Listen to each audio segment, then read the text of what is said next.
Hola, qué gusto que nos sintonices, que nos mires, que nos recibas en donde estés para darle seguimiento a este programa Democracia en Pantalla. Y tenemos aquí una colaboradora que nos acompaña en diversos espacios de la Escuela Judicial Electoral, Ariadna Valdés. Ariadna, bienvenida. Hola, muchas gracias por invitarme. Y bueno, pues ahora es el turno que te tocó de regresar a Democracia en Pantalla.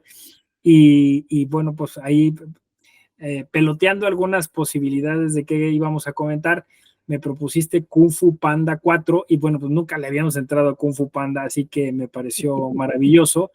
He oído curiosamente que a muchas personas les ha gustado la cuarta edición de esta saga y bueno, ¿por qué nos propusiste Kung Fu Panda 4? A ver, cuéntanos.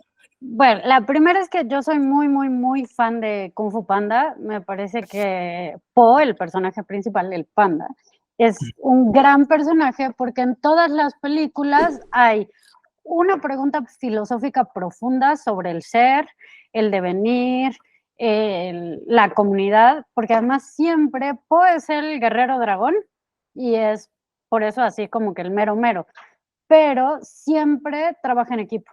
Siempre se resalta la importancia del grupo, de la comunidad, de cómo uno no es quien es porque está solo, sino justo porque está acompañado. Entonces, esa parte me gusta mucho porque se inspira por la comida, pero en términos jurídicos o de poder y teoría del Estado, me parece que Kung Fu Panda plantea varias cuestiones interesantes y que en esta última película, la 4, en Kung Fu Panda 4, hay un giro sobre el poder que me parece que sería digno de platicar. Claro. No, sí, sí, sin duda. O sea, fíjate, yo no había, o sea, obviamente, ya que lo dices, pues cierto, todos esos temas están ahí, ¿no? Desde la película 1, ¿no? Y con todas estas frases y esta sabiduría y esta conexión o esta admiración que tiene Occidente hacia las filosofías orientales, ¿no? Y que intuimos que ahí pues hay una manera interesante de concebir el mundo, hay unas epistemologías que hemos, pues eso, dejado de descubrir, pero justo eso, cuando vi la 4 puse mucha atención y dije, a ver qué nos va a decir Ariadna, porque además el liderazgo político ahí es femenino. Entonces dije, a ver cómo lo va a abordar, porque, bueno, yo todavía tenía esperanzas a que la camaleona al final se salvara. No sé si eso es muy occidental, o sea, de happy ending, o sea, pero, o que recapacitara o que algo, digo, lo salva un poco que la otra personaje femenino, que es la zorra ladrona, asume ese otro liderazgo, pero bueno, a ver, te escuchamos. Bueno, primero hay una cosa bien interesante que pasa un poco desapercibida en Kung Fu Panda. Po y los 5, no sé cómo, los 5 fantásticos, los 5 Los cinco guerreros, furiosos, los cinco los 5 furiosos. furiosos, los 5 furiosos no son el Estado. Hay en todas las películas, porque de hecho en la segunda Lord Shen regresa Gobierno. por su imperio. Hay policías, hay cárceles, pero ninguna de estas típicas instituciones estatales, o sea, del Estado moderno, están, vaya, más bien, Po y los 5 furiosos no pertenecen a ninguna de ellas. Más bien, ellos son como subcontratados de la justicia en casos especiales. Entonces, y eso hace que sea muy interesante cómo la ciudad, por ejemplo, el Valle de la Paz, que es donde vive Po, está organizado igual que en la película 3, la comunidad de los pandas. Si lo piensan, hay una organización social, pero no hay un gobierno. Parece una comunidad originaria incluso, ¿no? Sí, sí, todo es horizontal, o sea, sí están organizados, sí hay dinámicas, hay reglas y demás, pero no hay un gobierno, o el gobierno es secundario, es irrelevante, que es Sí. algo que se ve en la 2, así como, bueno, viene a gobernar otra vez toda China, pero él se había ido y luego regresa. Entonces, en realidad, ese gobierno jerarquizado, centralizado, que detenta el monopolio de la violencia no es tan indispensable. Y es muy, muy bonito que en la cuarta película, ese gobierno institucionalizado, formal, bla, bla, bla, es un gobierno abiertamente corrupto, que no se diferencia mucho del nuestro o de muchísimos gobiernos actuales, porque la camaleona, ella tiene como este pasaje del héroe, pero de la villana, ¿no? Que empieza desde abajo, literal en las alcantarillas, y va Sí. subiendo, subiendo, subiendo, a partir, y eso está muy bonito, del trabajo. O sea, como ella trabaja y estudia en la hechicería y va cada vez teniendo más poder, más poder, más poder, pero es mala, es a todas luces mala. Sus policías están extorsionando gente en la calle con toda normalidad, pero además está coludida con las familias mafiosas, bueno, con las cabezas mafiosas, esa escena en la que están en la mesa y les dice, y ahora voy a querer que me den 60% más de contribuciones. Y Con el entonces, crimen organizado, digamos, ¿no? ajá, que el crimen organizado está perfectamente bien organizado con la autoridad, Sí. completamente ficción, nada que ver con nuestra realidad. Y, pero hay, a pesar de eso, en esta película, porque en las películas anteriores el malo es malo, maloso, muy malo. Y es una excepción. O sea, no es un ciudadano normal, es una excepción de alguien que sabe kung fu y que quiere todo el poder o toda la destrucción, y entonces es indispensable que Poe y los Cinco Furiosos acaben con él. Pero en esta película hay, además, hay ciudadanos, hay un gobierno centralizado que es completamente tiránico y extorsionista, y hay un montón de delincuentes que viven en las alcantarillas. O sea, aquí hay, digamos que malos normales, que todos son rechazados o sea, curiosamente son malos, no porque, digo, salvo los tres conejitos que sí les gusta la violencia, Son sádicos, pero sí, pero que son más bien producto de la sociedad. No, marginales, marginados. sí, son marginados y que ha sido ese trato de la sociedad el que los ha llevado hacia el camino de la delincuencia. Sí, sí, fíjate, ahora que lo explicitas, sí, es cierto, todos estos elementos y la figura de la camaleona que justo sin tener poder lo extrae literalmente de las otras figuras. Hay un tema que ella dice que ella quiso hacer kung fu, pero no la dejaron, que casi suena a violencia de género, ¿no? Porque no, pues, tú no te puedes ocupar de estas cosas de fuerza, ocúpate de, no sé, estoy haciendo a lo mejor una lectura un poco amplia, pero este, tú ocúpate de cosas más de tu género, ¿no? Ah, haz hechicería, ¿no? Entonces, pero con la hechicería llega el kung fu. Ajá, justo. Sí, yo también lo sentí mucho así. No, es que, porque además hay discriminación por tamaño, es que estás muy chiquita, Ujú. pero Mantis sí. O sea, él sí puede ser Kung Sí, Fu y puede ser un furioso, pero ella, como es una camaleona y está chiquita, entonces ella no puede acceder a esa educación. Ni siquiera es a ese puesto, es a esa educación porque es chiquita, porque es hembra, mujer, ¿no? ujú. Hay una clara, porque además si lo piensan, cuando ella abre los portales del otro reino y empieza a traer a los maestros, todos son maestros kung fu. No hay mujeres kung fu. Doctores. Sí, o sea, que al final del día hay solamente 2 mujeres que hacen kung fu, Tigresa y Víbora. Ajá, sí, que yo creo eso lo pusieron para compensar un poquito, ¿no? Pero no hay maestras del Kung Fu, incluso si lo pensamos, la que se esperaba que llegara a ser guerrera dragón era la tigresa, pero Po la desplazó, ¿no? Ajá, justamente, la que más había trabajado, la que era la mejor de todas, la que más se había sacrificado también, porque en la segunda película le dice que ella ya no siente nada en las patas porque se las destruyó entrenando, Así y es. eso no es suficiente. Entonces tiene esta cosa con las mujeres, pero al mismo tiempo hacen muy buena balanza, porque la nueva, yo acabé de ver la película y dije, esta película va a, como que da la oportunidad de abrir para hablar de los Cinco Furiosos por un lado y del otro lado de la nueva Guerrera Dragón. O sea, eso abre un camino diferente donde es una mujer que es la nueva Guerrera Dragón. Y eso saca el segundo tema que me pareció padrísimo, y es la alternancia del poder en esta película.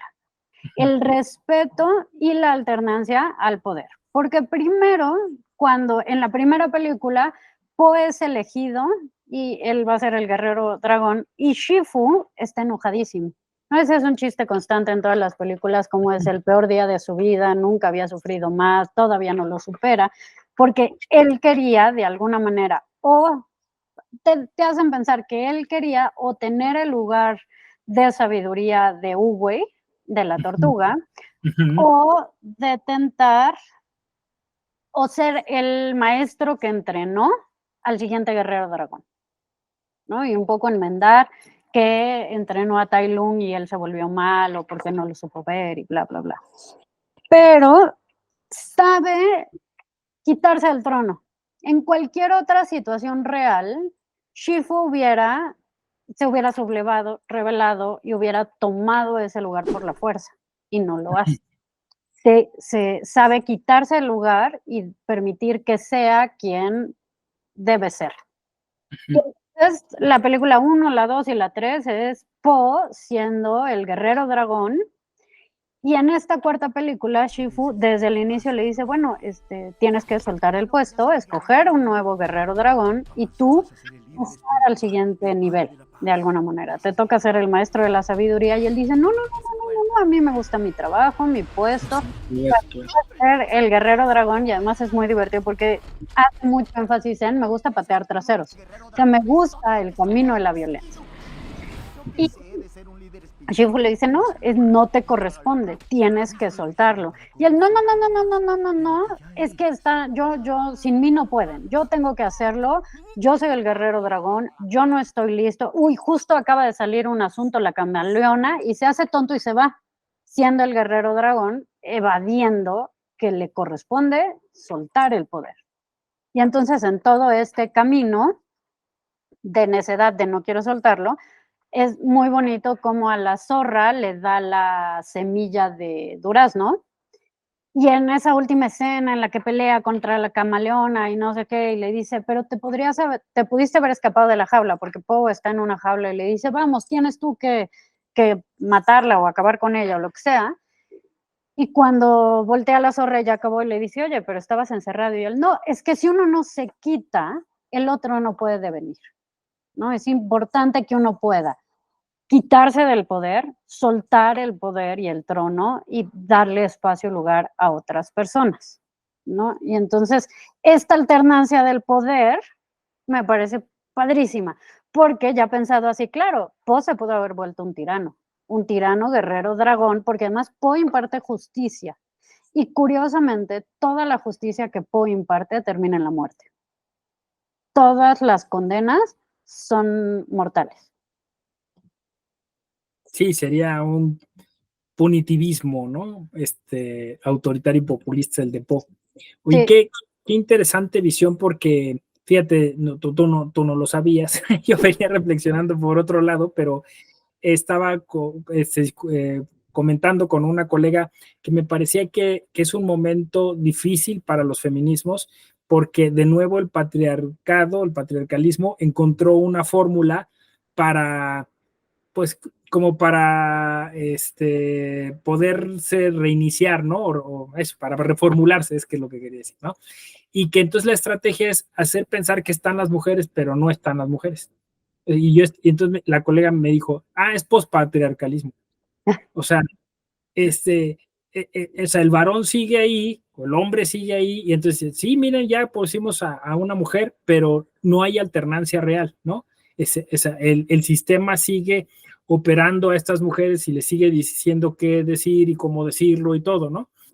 Entonces, justo lo que me estás diciendo es que el Kung Fu Panda 4 ayuda a concebir cómo debería ser una sana transición, donde justo el devenir en esta transición, el que sale, pues se hace a un lado totalmente y deja que además es como en el caso de Poe, pues era un candidato improbable, ¿no? O sea, la Zorra era un candidato improbabilísimo, ¿no? No tendría los títulos, pero tenía toda la formación sin quererlo, que había aprendido curiosamente de una maestra del mal, ¿no? Pero que en este momento, pues ella empieza a conectar cosas con lo que podríamos decir que, bueno, todas las personas tienen oportunidad de alguna manera de reivindicar, ¿no? Y que, bueno, pues no son los títulos o no son ciertos procesos los que garantizan quién es la mejor opción para dirigir algo, sino más bien la calidad moral, la persona, ¿no?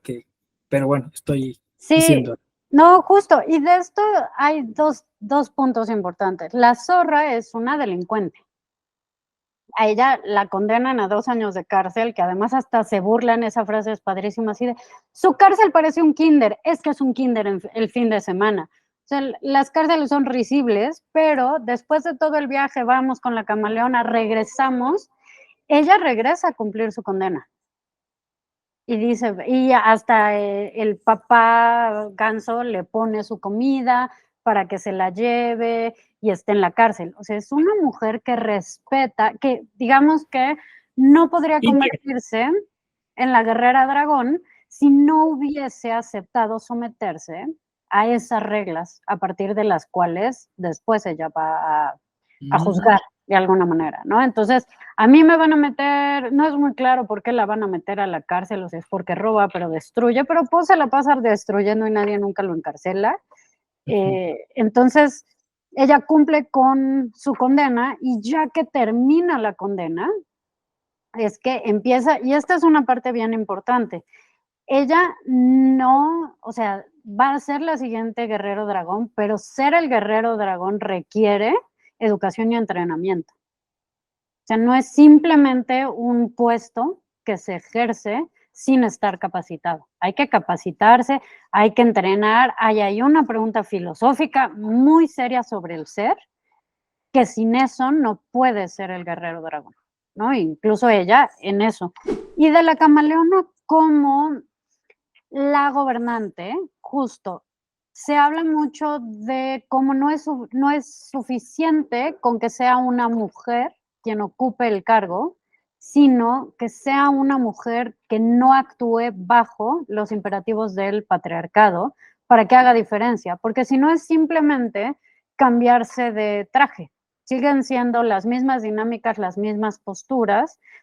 O sea, el simple hecho de ser mujer no te hace feminista, y eso lo sabemos todas las mujeres, lo saben también los hombres o las personas no binarias o como quiera que quieran y desean identificarse, no necesita ser mujer para tener una postura que difiere del patriarcado, porque además posturas antipatriarcales no son solamente posturas feministas, hay otras posturas diferentes, que no son eurocentristas, que responden también a otras dinámicas. Y acá es justamente una mujer que toma el poder a través de la extorsión, el miedo y la violencia. Porque además, y esto tal vez sea ya llevarlo mucho más lejos, ella roba el poder. O sea, ella es la jefa de la ciudad, sí, esa parte sí, pero en cuanto al Kung Fu, lo que ella hace, y tal vez le suene muy nazi, y yo digo que es muy nazi, ella, para obtener el poder del Kung Fu, roba a los maestros de Kung Fu su espíritu y luego los encarcela. Es robarles su esencia, su identidad, lo que los hace ser quienes son. Y cuando pasa esa parte, a mí me cae el 20 que Po, si bien los mata, los trata con dignidad. Ellos pelean en igualdad de condiciones a muerte y uno de ellos muere, usualmente no es Po. Pero Po en esta pelea, en este impartir justicia, les conserva o mantiene la dignidad y el espíritu de su contrincante. Y es por eso que cuando derrotan a la camaleona y se salen todos los maestros del Kung Fu, Tai Long le dice a Poe, regrésanos a nuestro hogar, porque ellos también, incluso los malos, los villanos, pueden alternar el poder, ¿no? Nosotros ya perdimos la batalla y nos corresponde irnos al mundo de los espíritus porque estamos muertos. O sea, aprenden también a perder. Otra vez, alternancia. Es que está bonito porque hay alternancia política del lado, digamos, de los buenos y del lado de los malos.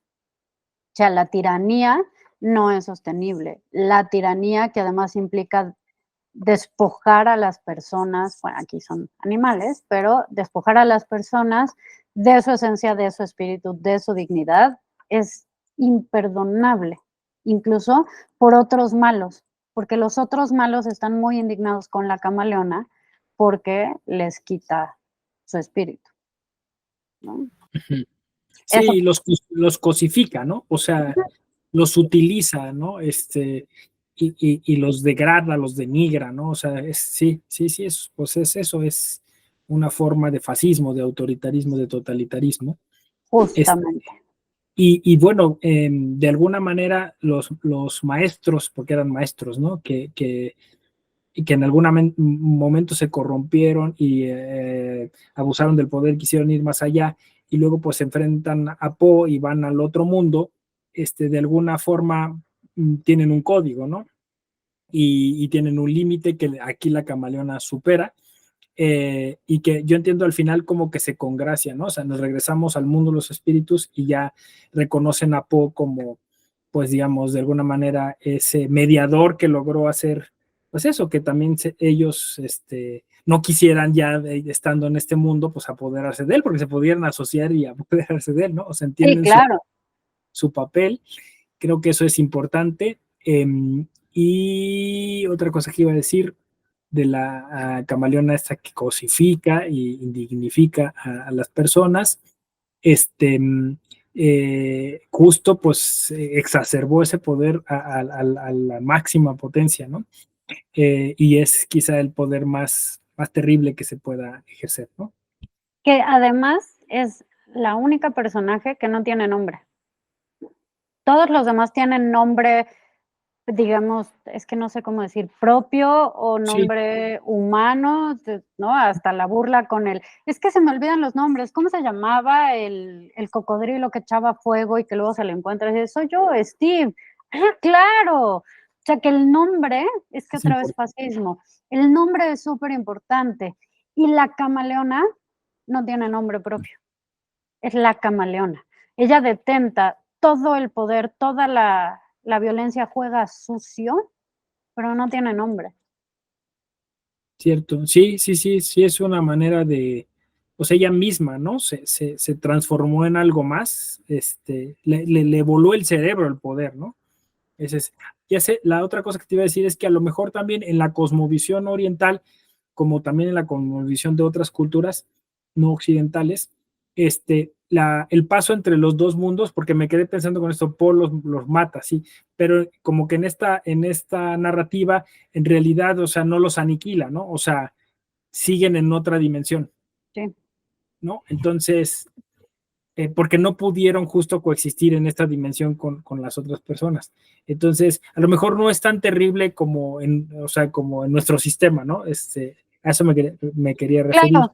Sí, pensado así tienes toda la razón, porque los manda al mundo o al reino de los espíritus, no al más allá, Ujú, digamos, o no a la muerte, no tiene que ir con Hades y, ¿no? Y casualmente, porque en la película 3 el general él está en el mundo de los espíritus, que es el mismo lugar, digamos, él era malo, y está con Uwe, con la tortuga. Ellos dos lucharon, Uwe lo manda al mundo de al reino de los espíritus, y ellos pueden convivir, buenos y malos, en el mundo de los espíritus, sin, ujú. digamos, otra vez, una autoridad externa que regula, que ejecuta, que impone, que juzga, ¿verdad? Y entonces, sí, simplemente trascienden el plano, ¿no? O sea, en este plano ya perdieron y fue una pelea justa.